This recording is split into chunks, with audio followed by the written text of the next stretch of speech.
बाहेरून पाहिलं तर वाटतं जग किती सुखात आहे ना. पण खरं सांगू, इथं प्रत्येकाच्या आयुष्यात असं एक दुःख आहे जे तो कोणालाच सांगू शकत नाही. कुणी पैशासाठी तडफडतंय, कुणी आजारपणाने खचलंय, कुणी स्वतःच्याच घरात परक झालंय, तर कुणी वरवर हसून आतून रोज थोडं थोडं मरतंय.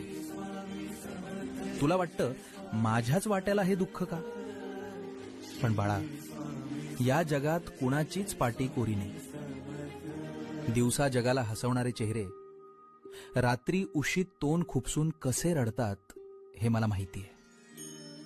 पण तू घाबरू नकोस, कारण तुझी ही लढाई तू एकटा नाही लढत आहेस. जिथे तुझे प्रयत्न आणि तुझी ताकद संपते, तिथून माझी साथ सुरू होते. आता हातात